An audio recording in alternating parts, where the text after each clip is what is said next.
Baiklah, pertama-tama saya akan memperkenalkan diri saya Sri Rahayuni, kelas AD 4, akan membahas hasil praktikum pembuatan tablet dengan metode granulasi basah. Baiklah, langsung saja kita ke penjelasannya. Jadi langsung saja ke perhitungan dan penimbangannya. Ekstrak bunga rosella sebanyak 50 gram, manitol sebanyak 10 gram, laktosa sebanyak 10 gram, dan sol gelatin 10% dalam 25% larutan gula secukupnya, magnesium stearat 2,5 gram. Berikut cara kerja pembuatannya, bisa dilihat ya. Jadi bisa dilihat hasil praktikum untuk data kandungan lembab sebelum pengeringan. Berat tutupnya berbeda-beda dan berat alasnya juga berbeda-beda, tergantung dari granul atau tablet yang dipakai saat percobaan. Lalu sampel yang digunakan juga beratnya sama. Hasil yang diperoleh tentunya berbeda-beda, dari berat tutup yang berbeda, alas juga hasilnya akan berbeda. Baiklah, kita akan melanjutkan ke setelah pengeringan tadi, dari waktu 15 menit, 30 menit, 60 menit, 90 menit, 120 menit, dan 24 jam. Di situ terlihat berat Petri yang berbeda-beda, dan setelahnya berat Petri ditambah granul memiliki hasil yang berbeda-beda pula. Jadi perhitungan waktunya begini. Untuk mengetahui berat granulnya dengan mengurangi antara berat Petri ditambah granul dikurangi berat Petri.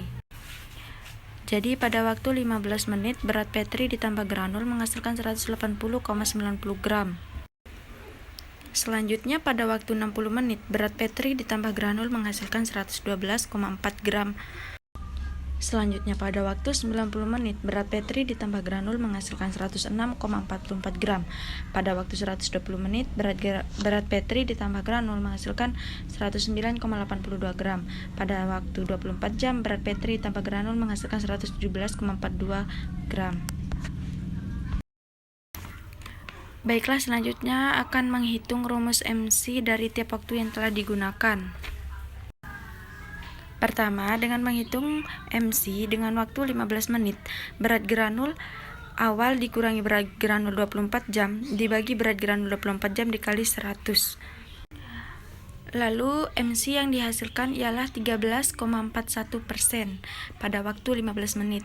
Dan selanjutnya begitu pula dengan waktu 30 menit, 60 menit, 90 menit, dan 120 menit akan dihitung dengan rumus tersebut. Lalu pada waktu MC 30 menit menghasilkan 9,32% kelembaban granulnya. Pada waktu 60 menit 9,23%, 90 menit 6,7%, dan 120 menit 1,81%. Jadi itulah hasil penghitungan MC atau kadar lembab terhadap granul pada waktu tertentu. Jadi pada gambar tersebut bisa dilihat proses pembentukan granul dengan metode granulasi basah. Jadi dapat dilihat di sini bahwa hasil dari kadar lembab dari tablet tersebut, semakin lama waktu pengeringan, maka kadar lembab dalam tablet atau granul tersebut akan semakin berkurang atau sedikit. Jadi, metode granulasi basah yaitu memproses campuran partikel zat aktif dan ekspien menjadi partikel yang lebih besar dengan menambahkan cairan pengikat dalam jumlah yang tepat sehingga terjadi massa lembab yang dapat digranulasi.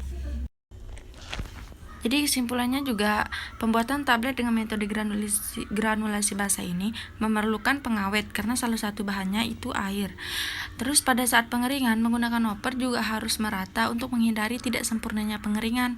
Pada saat pengayakan juga ukuran granul harus sesuai supaya sifat alir terhadap granul baik pada saat pencetakannya.